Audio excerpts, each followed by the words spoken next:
देवभूमी जत या विषयाच्या अनुषंगानं या सगळ्या विषयाची सुरुवात झालेली आहे.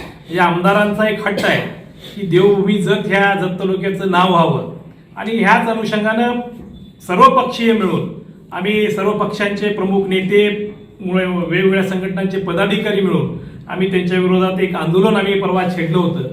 त्या आंदोलनानंतर खऱ्या अर्थानं ह्या विषयाला सुरुवात झालेली आहे. वास्तविक पाहता आमदारांचा हट्ट आहे की देवभूमी जत या असे नाव आपल्या जत तालुक्याचे करावे. म्हणजे या निर्णयाची नेमकी गरज काय आहे, अरे जनतेचं नक्की मत काय आहे, ह्या सगळ्या गोष्टींवर चर्चा होणं गरजेचं आहे. कुणाला पाहिजे नाही, काय गरजेचं काय आहे, आज तालुक्याचे काय काय प्रश्न आहेत, आज शाळांचे प्रश्न असतील, पाण्याचे प्रश्न असतील, शेतीचे प्रश्न असतील, रोजगाराचे प्रश्न असतील, इतर सगळे प्रश्न आहेत. आज आत्ताच मगाशी अवैध धंद्यांच्या बाबतीत आज जत तालुक्यामध्ये अतिशय बेकार परिस्थिती झालेली आहे. सगळीकडे अवैध धंद्यांचं म्हणजे अवैध धंदे एवढ्या प्रमाणात वाढलेले आहेत मोठ्या प्रमाणात की सामान्य माणसाला जगणं मुश्किल झालेलं आहे. आज आपला गुन्हेगारीचा टक्केवारी सुद्धा आज जत तालुक्यामध्ये वाढलेली आहे. आज तुमचे पेपर जर उघडले तर पेपरमध्ये 8-8, 10-10 बातम्या फक्त आपल्या गुन्हेगारी पार्श्वभूमीच्या बातम्या आपल्या जत तालुक्यातल्या वाचायला मिळतात. म्हणजे कशाचं एक होतं काय, मग देवभूमी जतचा तुमचा हट्ट काय, या विषयावरून या सगळ्या विषयाची सुरुवात झाली. देवभूमी जत या विषयावरती आमच्या सर्व पक्षाच्या लोकांनी आवाज उठवला म्हणून ह्यांना सर्वांना पोटशूळ उठलं आणि आमदारांचे खुशमस्करी करणारे हे आमदारांच्या दरबारातली विदूषक यांनी पत्रकार परिषद करून वेगवेगळ्या पद्धतीने वेगवेगळ्या टीका केल्या. टीका टिप्पणी मी म्हणतो की प्रत्येकाला व्यक्ती स्वातंत्र्य आहे, त्यांनी टीका टिप्पणी करावी, परंतु स्वतःच्या उंचीचं भान असावं. आपण कुणावर बोलतो, काय बोलतो आणि आपण ह्याच्यापूर्वीच्या वर्तमान काळात आपल्यावरती किंवा भूतकाळामध्ये किंवा वर्तमान काळामध्ये आपल्याला काय काय प्रसंग आले होते आणि त्या कुठल्या प्रसंगातून आपण पुढे गेलेलो आहे याचं आपण भान ठेवावं. माझी स्पष्ट एक इच्छा आहे, सत्तेचा माज या माणसांना चढलेला आहे, सत्तेचा माज आपण तसाच ठेवावा. तशाच पद्धतीने जशा पद्धतीनं तुम्ही प्रश्न करता तशाच पद्धतीनं उत्तर देण्याची क्षमता सुद्धा आज जत तालुक्यामधल्या सामान्य माणसामध्ये कार्यकर्त्यांमध्ये आहे, याचं भान आपण ठेवावं. आणि या पुढच्या काळामध्ये विकास कामाच्या बाबतीत नक्कीच आणि चांगल्या कामाच्या बाबतीत आमच्या आमदार साहेबांनी पण सांगितलेले, माझ्या आमदार साहेबांनी, की विकास कामात चांगल्या कामाला आमचा नेहमी पाठिंबा आहे.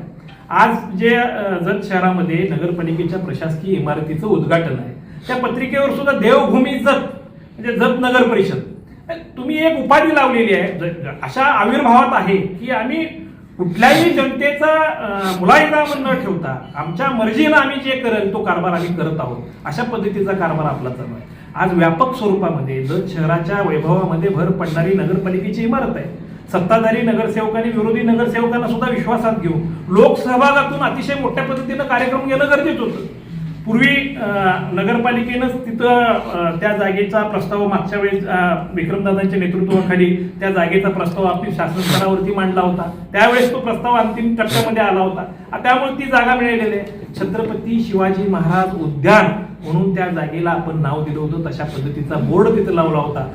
नगराध्यक्ष इक्बाल गौंडी असताना तिथं काही प्रमाणात लहान मुलांच्या खेळण्याची व्यवस्था सुद्धा तिथं केली होती, काही वृक्ष लागवड सुद्धा केली होती. परंतु आज ते नाव तुम्ही तिथून पुसलेलं आहे, ह्याचं नक्की कारण सांगा, ह्याचं उत्तर सुद्धा जनतेला द्या.